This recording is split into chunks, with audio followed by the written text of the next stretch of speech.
Hello dear students, स्वागत है आप सभी का एक बार फिर से अपने चैनल टारगेट गुरुकुल पर।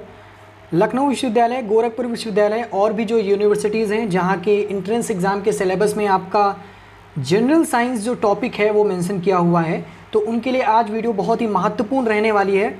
अगर हम पर्टिकुलर लखनऊ विश्वविद्यालय की बात करें तो वहाँ पर आप देखेंगे कि जो BA LLB है आपका और BSc मैथ, ठीक है, BSc मैथ, आज की क्लास BSc मैथ वालों के लिए इंपॉर्टेंट है क्योंकि वहाँ पर जो आपका फिजिक्स का टॉपिक है वो मेंशन किया गया है सिलेबस में, और BLLB में आपका जनरल साइंस तो है ही। और बाकी गोरखपुर विश्वविद्यालय के जो कोर्सेज हैं जहाँ पर जनरल साइंस है और भी अदर जो यूनिवर्सिटीज़ हैं जो एंट्रेंस एग्जाम कराती हैं, जनरल साइंस इनके में है, बहुत महत्वपूर्ण रहने वाला है। आज का जो पार्ट है हम लोगों का वो भौतिक विज्ञान यानी कि फिजिक्स पर ही बेस्ड है, ठीक है। आगे की क्लासेज आपकी मिलती रहेंगी टाइम टू टाइम, जो कि आपके केमिस्ट्री और बायोलॉजी पर भी बेस्ड होने वाली है, ठीक है।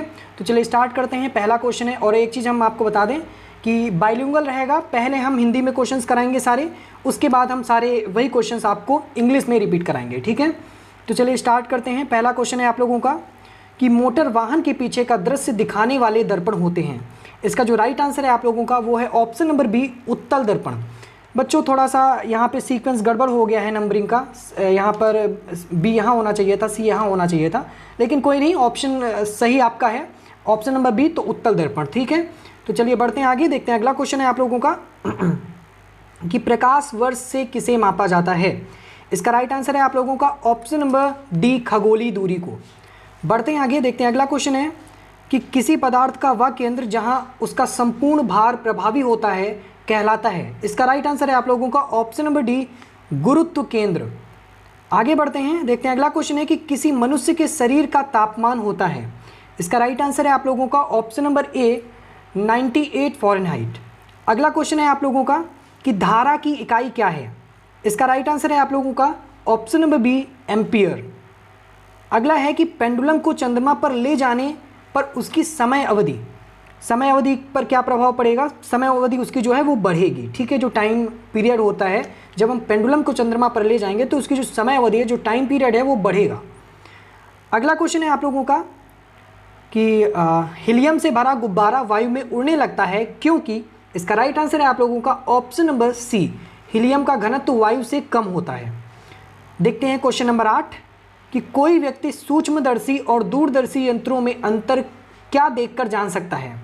इसका जो राइट आंसर है आप लोगों का वो होगा ऑप्शन नंबर डी, यानी कि लेंस की लंबाई और आकार को देख करके, ठीक है। देखते हैं अगला क्वेश्चन है आप लोगों का कि यदि कोई दंड चुंबक 2 बराबर हिस्सों में काट दिया जाए तो प्रत्येक टुकड़े की ध्रुवीय शक्ति पर क्या प्रभाव पड़ेगा। इसका राइट आंसर है आप लोगों का ऑप्शन नंबर डी, जो इसकी ध्रुवीय की स्थिति रहेगी वो यथावत ही रहेगी, ठीक है। अगला है कि चमगादड़ की ध्वनि कैसी होती है। इसका राइट आंसर है आप लोगों का ऑप्शन नंबर डी, पराश्रव्य। अगला है कि मृत शरीर जो होता है पानी में क्यों तैरता है। तो कभी कभी हम भी ऐसे सोचते हैं कि क्यों तैरता है, तो इसका आंसर जो है वो है शरीर द्वारा विस्थापित पानी का जो भार होता है वो शरीर के भार से अधिक होता है, ठीक है। अगला है कि ध्वनि का वेग किसमें अधिकतम है। इसका जो राइट आंसर है आप लोगों का वो है ऑप्शन नंबर डी, यानी कि लोहा, ठीक है। तो जो ध्वनि का वेग होता है वो लोहे में ज़्यादा होता है। अगर आप क्या करें कि जैसे जिससे रोटी, मतलब जब चूल्हा जलता है तो जिसको फुकनी बोलते हैं गांव घर में, तो अगर आप उसमें से आवाज़ निकालेंगे तो उसमें से जो ध्वनि है वो बहुत ही तेज एक प्रकार से प्रतिध्वनि करेगी, ठीक है। यानी कि उसका जो वेग होता है वो अधिकतम है, ठीक है। उसका जो वेग है ध्वनि का वो वेग अधिकतम हो जाता है, वही जल्दी से जल्दी आपका वेग आगे की ओर बढ़ता है, ठीक है, आगे की ओर प्रस्थान करता है। अगला है कि प्रकाश वर्ष किसकी इकाई है। इसका राइट आंसर है आप लोगों का ऑप्शन नंबर ए, दूरी, ठीक है। अगला क्वेश्चन है कि एनीमोमीटर क्या मापने के काम आता है। इसका राइट आंसर है आप लोगों का ऑप्शन नंबर बी, पवन का वेग, ठीक है। बढ़ते हैं आगे और देखते हैं आज का लास्ट क्वेश्चन है कि निकट दृष्टि दोष को दूर करने के लिए निम्न में से किस लेंस का प्रयोग किया जाना चाहिए। मोस्ट इंपॉर्टेंट क्वेश्चन है और इंट्रेंस एग्जाम में कई बार आया है, ठीक है। जो PYQ बच्चों से निकाले गए हैं उसमें देखा गया कई बार ऐसे क्वेश्चन आए हैं, ठीक है। निकट दृष्टि दोष पर भी और दूर दृष्टि दोष पर भी ऐसे क्वेश्चन बने हैं, ठीक है। ये दोनों आपको याद रखना है। तो इसका जो राइट आंसर है वो है ऑप्शन नंबर ए, अवतल लेंस, ठीक है। तो चलिए स्टूडेंट्स, अब इन्हीं क्वेश्चंस को हम इंग्लिश में भी एक बार देख लेते हैं, जो इंग्लिश मीडियम के स्टूडेंट्स हैं उनको, ठीक है। और स्पेशली इंग्लिश मीडियम के स्टूडेंट्स यहाँ पे साइंस बैकग्राउंड से रहते हैं। तो पहला था rear view mirrors in the motor vehicles are. इसका जो राइट आंसर है आप लोगों का ऑप्शन नंबर बी, कॉन्वेक्स। जैसा मैंने बोला था, थोड़ा सा सीक्वेंस यहाँ पर गड़बड़ हो गया था, बी यहाँ पर आपका सी नंबर पर आ गया है, ठीक है, कोई बात नहीं है। तो चलो बढ़ते हैं आगे, देखते हैं अगला क्वेश्चन है कि what is measured by light year. इसका राइट आंसर है आप लोगों का option number D, astronomical distance. अगला है कि the centre of substance where its entire weight is effective is called. इसका राइट आंसर है आप लोगों का option number D, centre of gravity. अगला है कि what is the body temperature of a human. इसका राइट आंसर है आप लोगों का ऑप्शन नंबर ए, 98 फ़ारेनहाइट। अगला है कि what is the unit of current.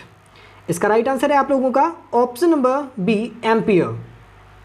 अगला है कि time period of the pendulum when it is taken to the moon, ठीक है। इसका राइट आंसर है आप लोगों का option number D, will increase. अगला है a balloon filled with the helium starts rising in the air because. इसका राइट आंसर है आप लोगों का option number C, the density of helium is less than that of air. अगला question है कि what can a person know by looking at the difference between a microscope and a telescope।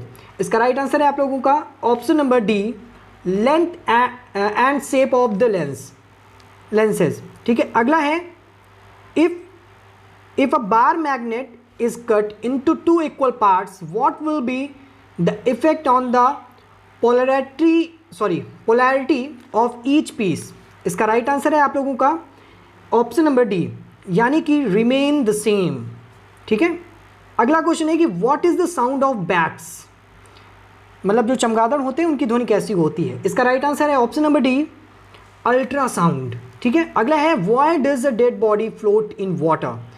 इसका जो right answer है आप लोगों का वो है option number C, the weight of water displaced by the body is more than the weight of the body itself, ठीक है। अगला क्वेश्चन है आप लोगों का the velocity of sound is maximum in. इसका राइट आंसर है आप लोगों का option number D, iron. Next question है आप लोगों का whose unit is the light year. इसका जो राइट आंसर है वो option number A he right होगा, यानी कि डिस्टेंस, ठीक है। तो चलिए बढ़ते हैं आगे, देखते हैं अगला क्वेश्चन है आप लोगों का कि what is the anemometer use to measure. इसका जो राइट आंसर है आप लोगों का वो है option number B, the velocity of wind. और लास्ट क्वेश्चन है आप लोगों का which of the following lenses should be use to correct myopia, ठीक है। ये एक प्रकार की बीमारी होती है, आपको पता है, आंखों से संबंधित। इसका राइट आंसर है आप लोगों का ऑप्शन नंबर ए, यानी कि कॉनकेव लेंसेज, ठीक है। तो आज के लिए फिलहाल इतना ही, मिलते हैं नेक्स्ट वीडियो में। नेक्स्ट पार्ट इसका हम बहुत ही जल्द लाएंगे, ठीक है। हमारे साथ जुड़ने के लिए आप सभी का बहुत बहुत धन्यवाद। चैनल पे नए हैं, चैनल को सब्सक्राइब कर लीजिए। वीडियो पसंद आई हो लाइक कर दीजिए, वीडियो को ज़्यादा से ज़्यादा अपने फ्रेंड सर्कल में शेयर कर दीजिए। हमारे साथ जुड़ने के लिए आप सभी का बहुत बहुत धन्यवाद।